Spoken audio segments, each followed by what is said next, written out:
mensaje a los padres de la medicina moderna. Creo que los que hemos tenido la suerte de estar juntos en ese programa, no lo voy a repetir porque es obvio que la medicina ha progresado desde muchos siglos, pero en los últimos años es extraordinario. Hoy me voy a referir a algunos avances en algunos de los campos de la oftalmología. Hoy vamos a conversar con el doctor Bianchi sobre los avances de la cirugía de la catarata. ¿Se imaginan que San Martín fue operado de catarata? ¿Qué operación le hicieron? Un ojo lo perdió y el otro llegó a ver algo. Pero bueno, los avances han sido extraordinarios y los avances se los debemos a este personaje que tuve el honor de conocer en Inglaterra, que es Harold Ridley. A Harold Ridley se le ocurrió cuando explotaban los Spitfire, que eran los aviones de guerra, se metía el pedacito de plástico en el ojo. Ese plástico era bien tolerado y se le ocurrió hacer un lente que reemplazara a nuestro lente, el cristalino, en el ojo. Esta técnica es extraordinaria, cómo ha mejorado, y Bianchi se la va a contar porque del tiempo de Ridley ahora los progresos han sido de no creer. Los avances tecnológicos que disponemos en la fecha nos permiten realizar una cirugía de catarata con mucho más exactitud y con mejores resultados en el postoperatorio en forma más rápida. ¿Qué es lo que disponemos? Disponemos de tecnología para hacer diagnóstico, tecnología para realizar la cirugía, tecnología de lentes intraoculares que nos dan resultados en el postoperatorio inmediato. La catarata es una opacidad en una lente que se encuentra dentro del ojo y se le extrae y se coloca en su lugar una lente artificial. Para poder estudiarla tenemos que estudiar diferentes partes del ojo. Uno es la córnea. En la córnea hoy disponemos de un estudio que se llama microscopía especular, en el cual se realiza un conteo de las células que se encuentran en la parte interna de esa córnea. ¿Para qué nos sirve esto? La córnea es la membrana transparente que se encuentra delante del iris, o sea, del color del ojo. Y esto nos sirve para ver si va a sufrir esa córnea durante la cirugía o no, y si va a estar inflamado ese ojo en el postoperatorio. También podemos estudiar con un aparato que se llama IOL Master y detectar casi exactamente la lente intraocular en graduación, o sea, las dioptrías que necesita ese paciente para corregir su defecto óptico. Ese defecto óptico ya no solamente se lo corrige a grandes rasgos como antes, sino que ahora se lo está corrigiendo con la graduación que necesita un miope, un hipermétrope. Incluso hoy se corrigen con lentes tóricas que corrigen el astigmatismo. También podemos corregir con estas lentes lo que es la presbicia, o sea, la presbicia es la dificultad de la visión de cerca. O sea, una persona que hoy tiene catarata podemos corregir cualquier defecto óptico. Incluso en algunos pacientes podemos optar por una visión cercana a corta distancia o una visión buena corregida a una distancia intermedia. Estudiamos también la deformación que tiene la córnea con un aparato nuevo que tenemos en estos momentos que se llama Pentacam, que nos sirve para identificar ese astigmatismo y corregirlo en la cirugía de la catarata con lentes intraoculares que se denominan tóricas, que es lo que corrigen este defecto.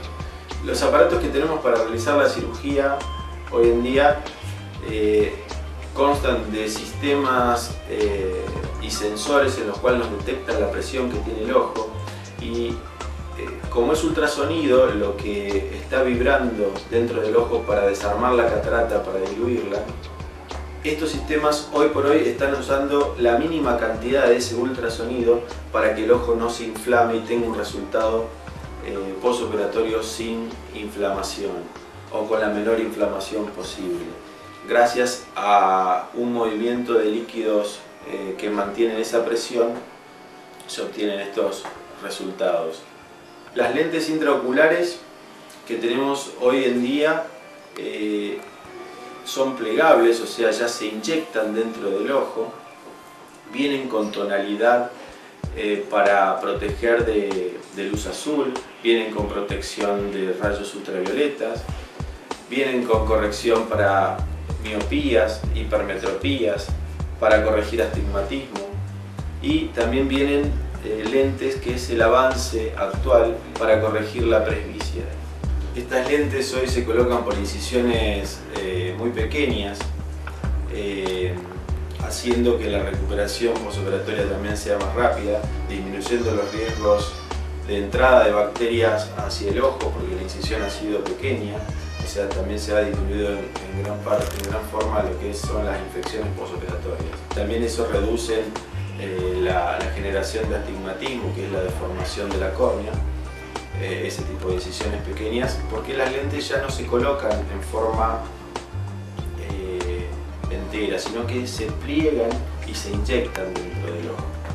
Eso nos da un resultado mucho mejor porque nos permite una esterilidad absoluta de lo que son las lentes intraoculares, ya que no la tocamos, pasan de lo que son los cartridges estériles adentro del ojo. El doctor Lapra es especialista en diabetes oftalmología. Parece mentira. Si uno tiene diabetes, tiene que ir a ver a un especialista en diabetes porque es una enfermedad muy difícil de tratar. Y lo mismo lo que producen los ojos. Los argentinos tenemos el triste recuerdo de nuestro expresidente Ortiz, que se quedó ciego por una retinopatía diabética. Hoy, gracias al rayo láser, gracias a los exámenes que la PRA le va a contar, podemos evitar esto.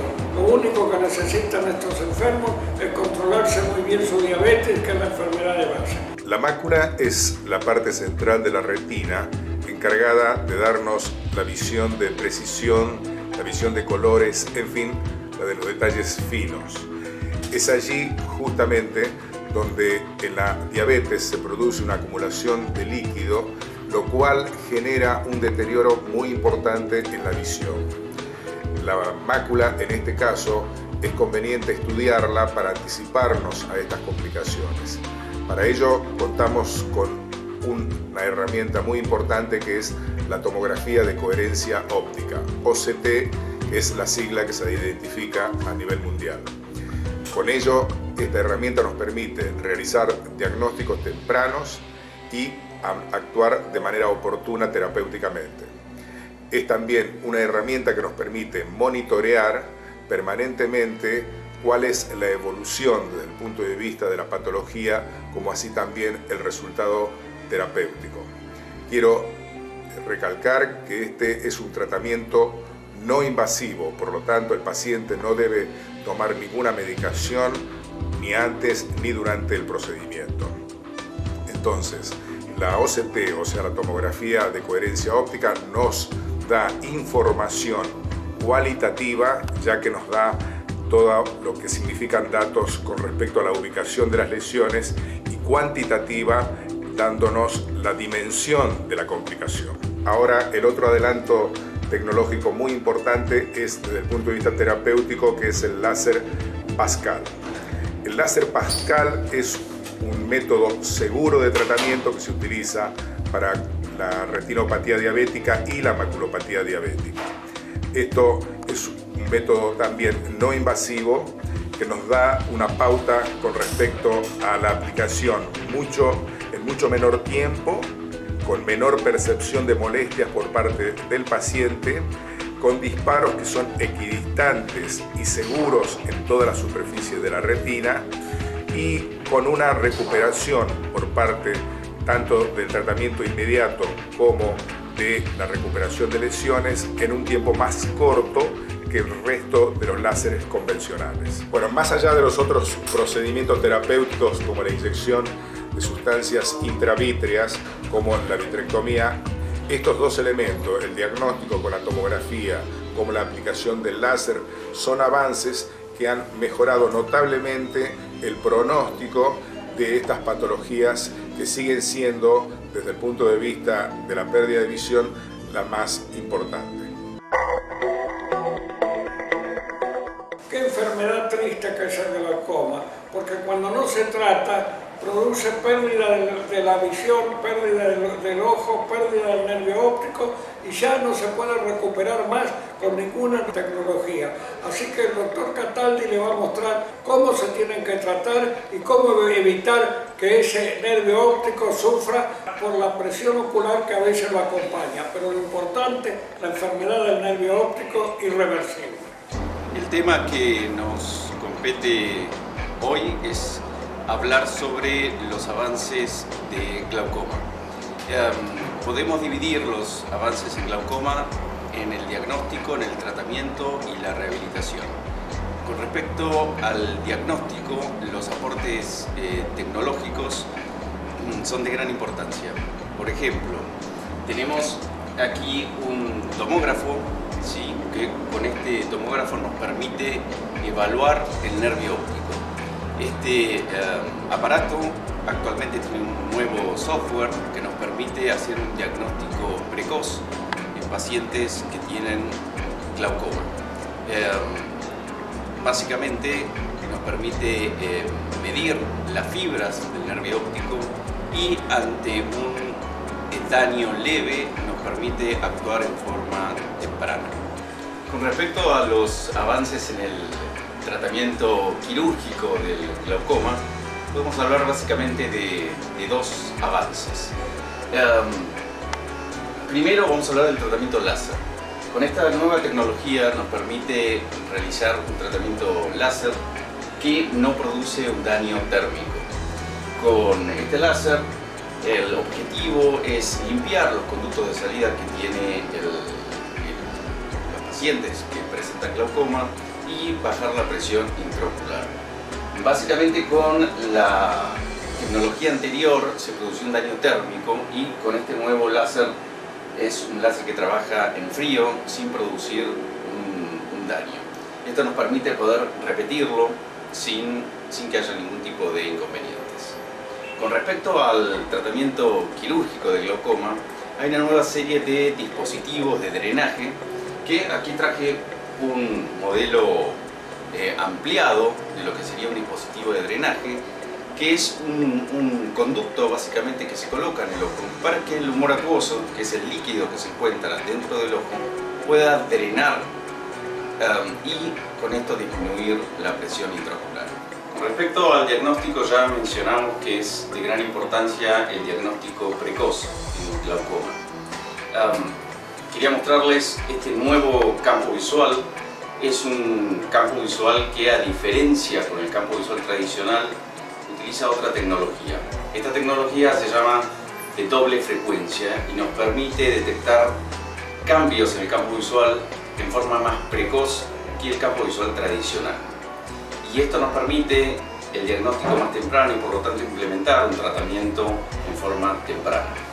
Con respecto a la rehabilitación, la clínica posee un departamento de visión subnormal.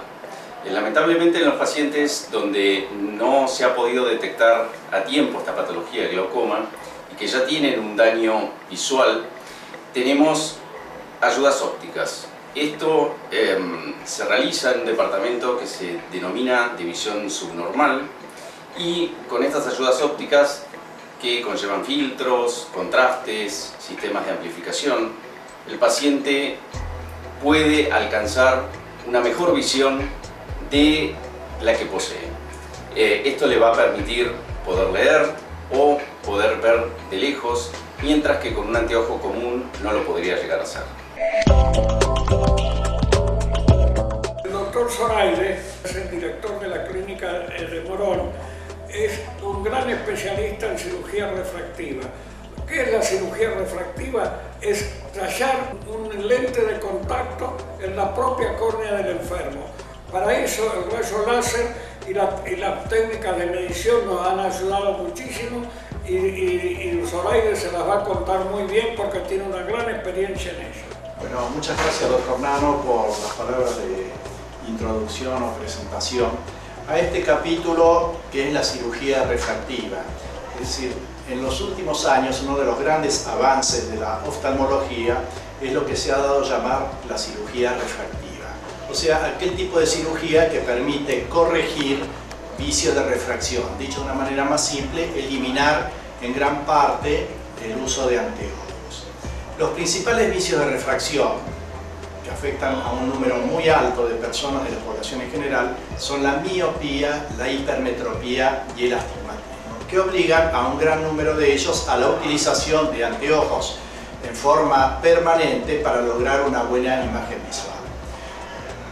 En este sentido, en este medio, la oftalmología en las últimas 2 décadas ha desarrollado un enorme avance con distintos tipos de procedimientos quirúrgicos, algunos mediante la aplicación o la utilización de rayos láseres, otros con la introducción de lentes intraoculares en casos particulares. Todos son procedimientos que tienden a lograr la no utilización de anteojos, por lo menos en la mayor parte del tiempo, lográndose una visión que puede acercarse bastante a la perfección. En realidad, donde más se ha aplicado este tipo de cirugía ha sido en los pacientes miopes, o sea, en aquellos pacientes que tienen mala visión de lejos, que son los que requieren por lo general la utilización de anteojos permanentes o lentes de contacto. En realidad, este tipo de cirugía fue desarrollada hace unas 3 décadas atrás por un cirujano ruso llamado Fyodorov, que permitió, mediante un tipo de cirugía en ese momento revolucionaria y utilizando bisturíes de diamante, no rayos láseres, modificar la superficie, la curvatura corneal y permitir corregir la miopía. Esto permitió que este tipo de cirugía, que antes estaba limitada a un número muy limitado de pacientes por distintos costos, técnicas quirúrgicas, habilidades de cirujano, pudiese diseminarse por todo el mundo, tratando a un enorme número de personas.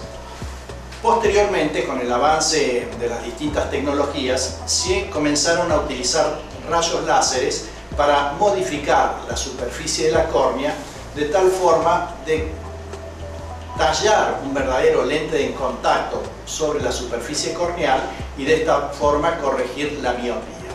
Años posteriores, además de la miopía, se pudo corregir el astigmatismo, o sea, un vicio de refracción que provoca una cierta distorsión visual. Posteriormente, últimamente, ya hace unos años atrás, se puede corregir la hipermetropía, la presbicia, y se están realizando muchas investigaciones al respecto.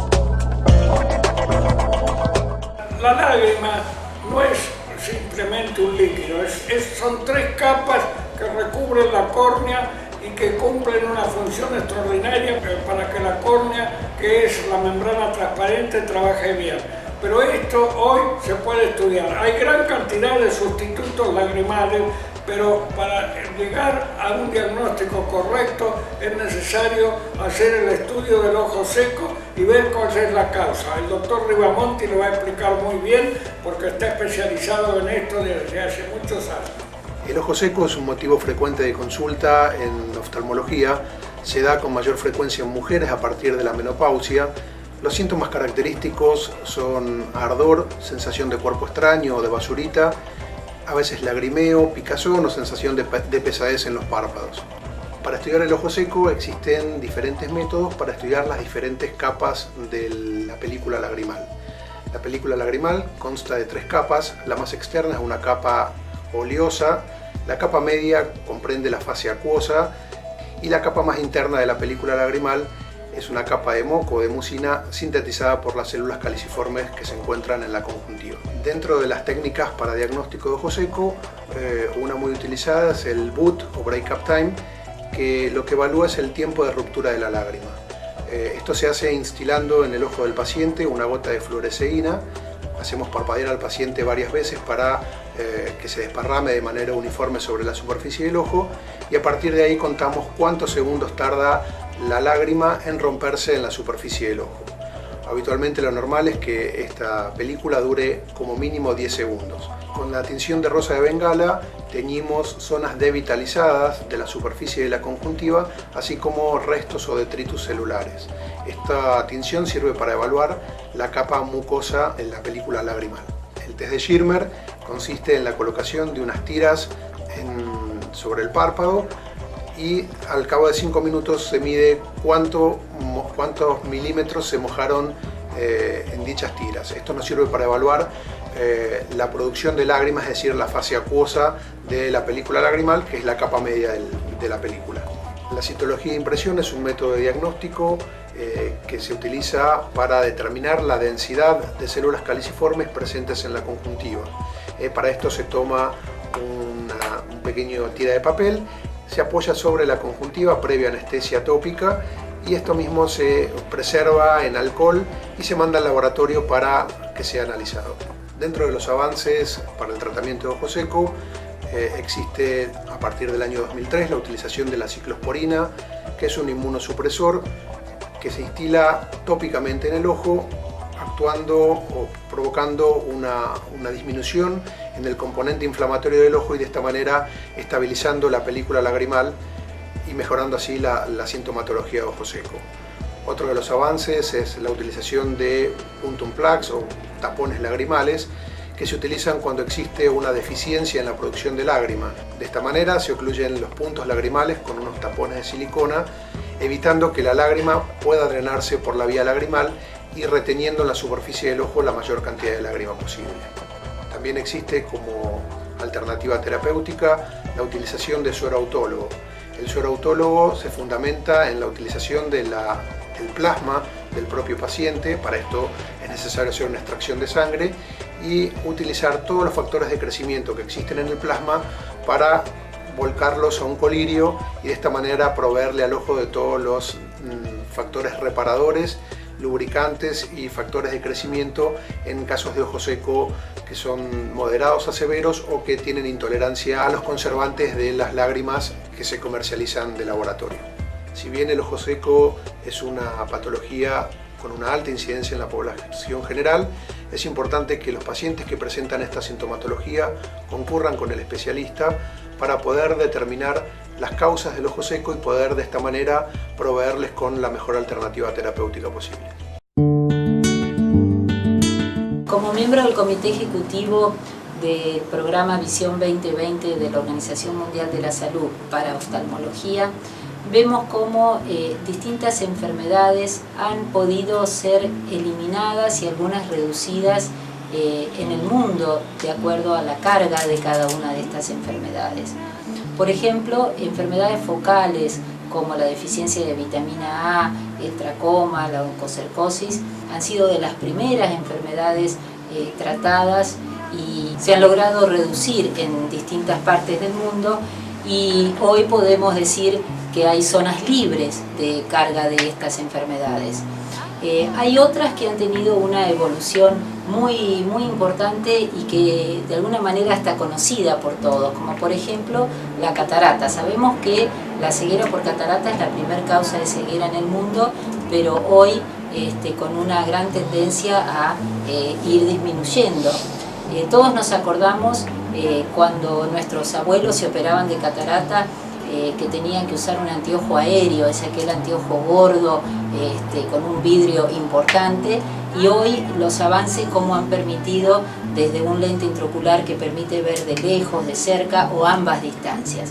Esos avances son los que nuestros profesionales han mostrado en el programa y que hoy todos nosotros podemos de alguna manera disfrutar. Es decir, que mirando el futuro podemos ver que hay enfermedades que pronto van a encontrar solución, y mirando hacia atrás vemos cómo los tratamientos se han desarrollado de tal manera que hoy nos permiten llevar una calidad de vida cada vez mejor.